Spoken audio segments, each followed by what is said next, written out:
right. We are here today for our Top Franchise Legal Players series with Brian Schnell. Brian, how are you doing? I'm well, Lauren. Thank you. Glad to Thank you be so here. much. Thank you so much for talking with us. So if you want to kick it off, just kind of tell us about your background. Tell us what you do within the franchising industry. Sure.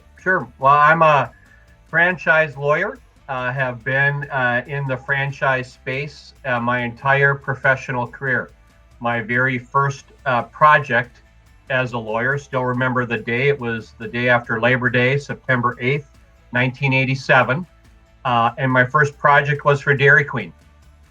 So again, I had the good fortune. It wasn't, by any type of design that I would get into franchising. There wasn't a franchise specialty in law school, but it was just, again, good fortune that the firm that I started at, Gray Plant Moody, had a franchise practice. Their top client was Dairy Queen, and so I was asked to get involved with that client, and again had the good fortune of early in my career, I had actually an office out at Dairy Queen. So I still was with the law firm, but would go out to Dairy Queen several times a week, often around the lunch hour, to take advantage of the training program being open or the training restaurant being open. But again, I got to sit in on and absorb so much about the franchise business model, the franchise relationship, whether it was marketing or ops or franchise development, and to just see firsthand on the ground in the trenches how franchising works and what makes it special. What are some of the unique challenges and opportunities, and then how do you solve for those challenges and opportunities? So it was really unique. And again, I just attribute it to good fortune to get me down this path of franchising, and I've been in it ever since. Now almost 34, now it's over 34 years of being in the franchise space. Excellent. So you spoke of challenges and opportunities. What do you think is the biggest legal hurdle facing the franchising industry right now? Lauren, I've thought for years the way I would describe it is that there are external challenges to franchising. So it's often not, the franchisor franchisee dynamic, although it can be in systems. But with respect to franchising generally, the biggest legal hurdle or challenge, and this has been the case for a number of years, probably the last 5, is this external, not just a single external force, but external forces of whether it's federal regulation, state regulation, clearly in the last year or two, the pandemic. But I think most franchisors and franchisees have navigated that pretty successfully given the circumstances. It still is the joint employer related issues. That is the biggest legal challenge, and how we all the stakeholders in franchising lean in to try to address those that external force of whether it's federal or state regulatory government officials not appreciating, understanding, or wanting to address the, I think, very real and meaningful issues that franchisors and franchisees are raising, in that we're not joint employers. A franchisee is a small business owner that has a license to use the franchisor's trademarks and system, and there's the economic exchange of fees in that regard. But that should not, and enforcing brand standards and complying with brand standards, and a franchisee using the system should absolutely not result in the franchisor and franchisee being deemed joint employers. It turns franchising completely on its end. And so the IFA and franchisors and franchisees have for a number of years tried to impress upon the legislators and the regulators to please take the time to understand that that relationship and what it means to the economy and what it means to franchisees as small business owners. Perfect. What would you say then is the most common mistake that you see franchise brands making from a legal perspective?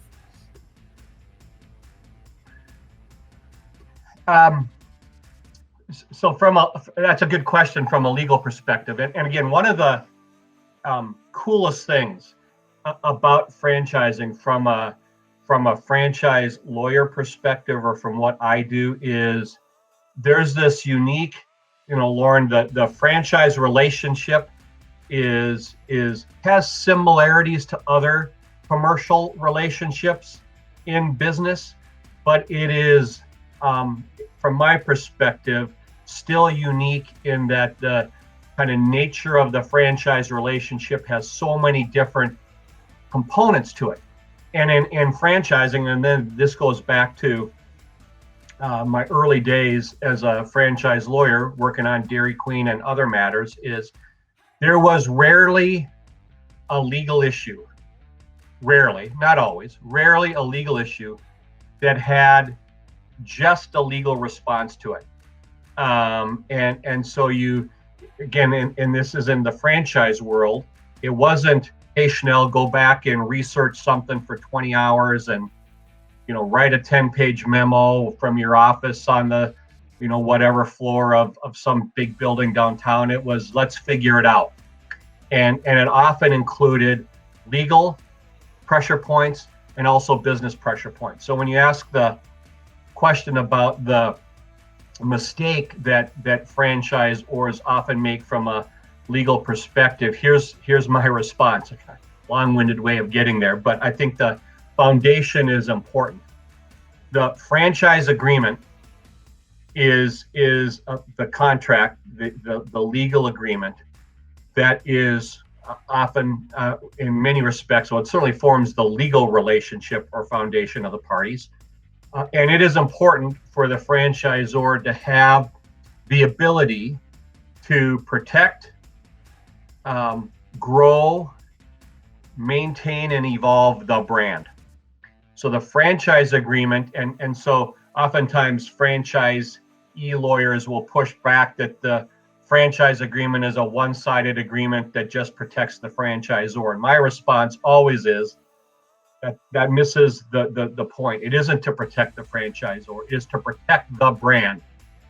And oftentimes franchisees, more often than not, it's the franchisees playing by the rules that want the franchisor to do something about that franchisee who's not.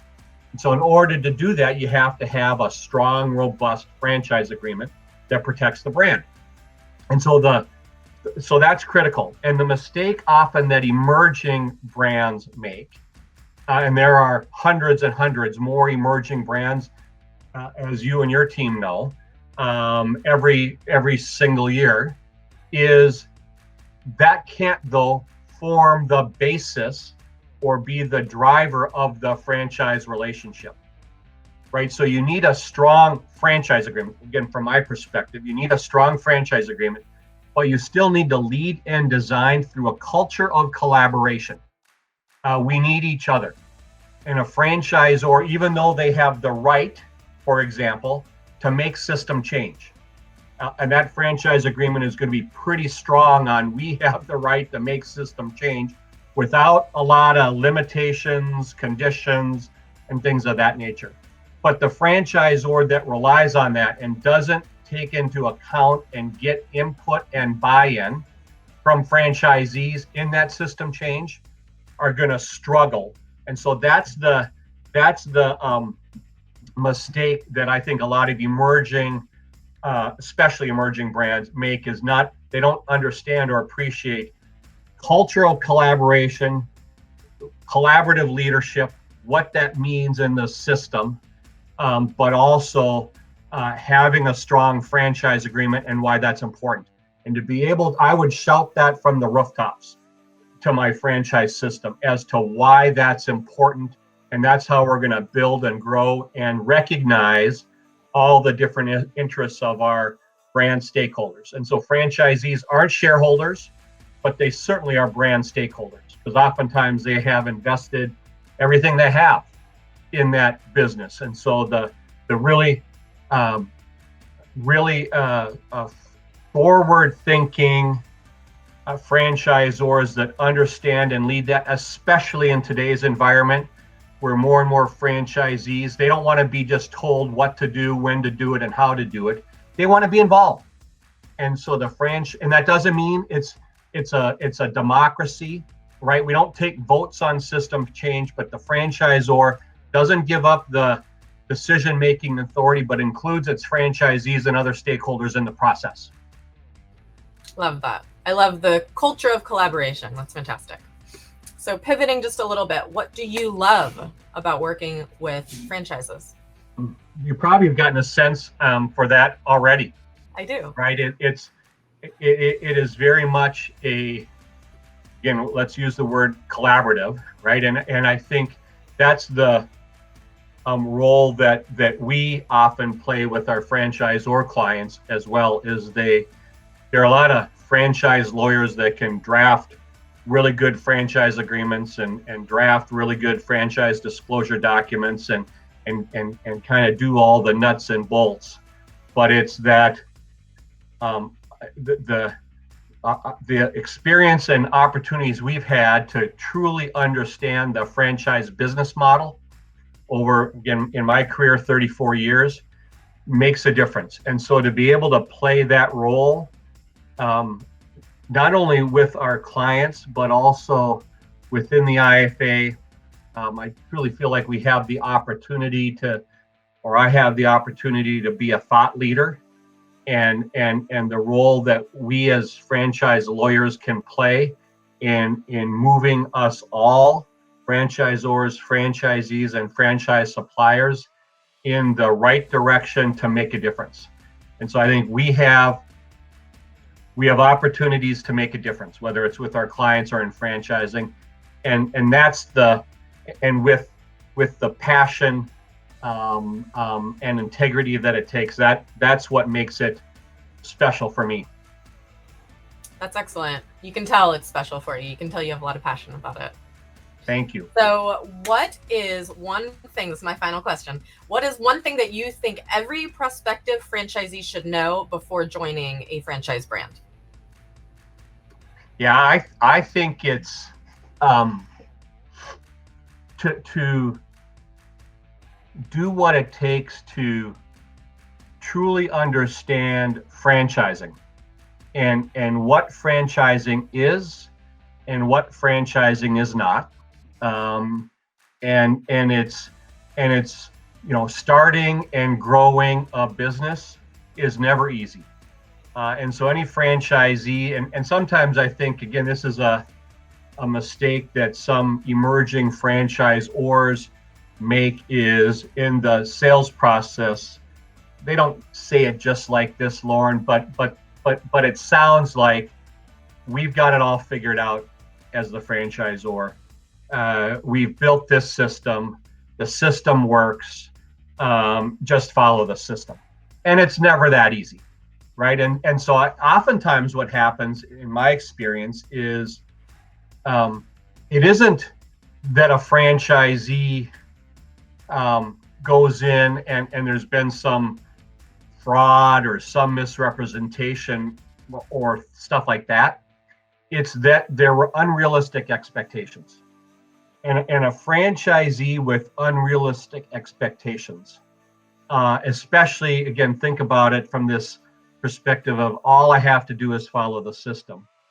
When the business struggles, and every business does, right? Every small business does, especially in the early months and years. If their belief is, or their expectation is, all I have to do is follow the system, when the hits the fan, and they've got to roll up their sleeves and work through employment related issues or whatever it is, the franchisee that has unrealistic expectations says, okay, franchisor, what are you going to do for me? How are you going to fix this? Rather than the franchisee rolling up their sleeves and saying, all right, this is my business. I'm going to be able to rely on the franchisor for past experience, how other franchisees have done it, what options might exist, what tools might exist, but I still own it.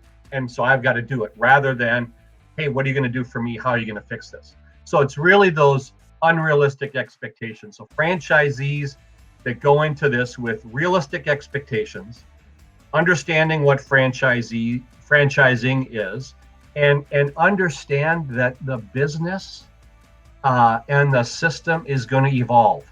Unlike, again, you don't have to look any further than the last few years, right? Where every business and system has evolved. So if a franchisee goes in not wanting to embrace change, goes back to culture, right? If somebody's just told what to do it, how to do it, when to change, they will, some will be more hesitant to adopt that. If they've been involved, the way I describe it, Lauren, is franchisees don't want to vote, they want a voice.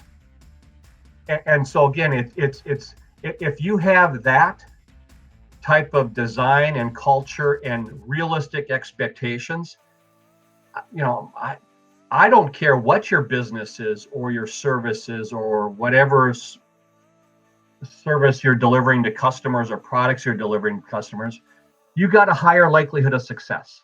And so that would be, and we don't represent franchisees, we just represent franchisors, but I still talk about that when I'm at different expos and meetings, and that's how I describe what's important to a prospective franchisee is understanding those dynamics and finding franchisors that lead through that same way. Again, going back to the culture of collaboration. Strong franchise agreement, I get it, but is the franchise leadership believe in franchisee input? They want a voice, not a vote. That's perfect. Great way to end on. Thank you so much. I appreciate your time. Thanks, Lauren. Let me know if anything else comes up. Absolutely. Thank you so much. All right.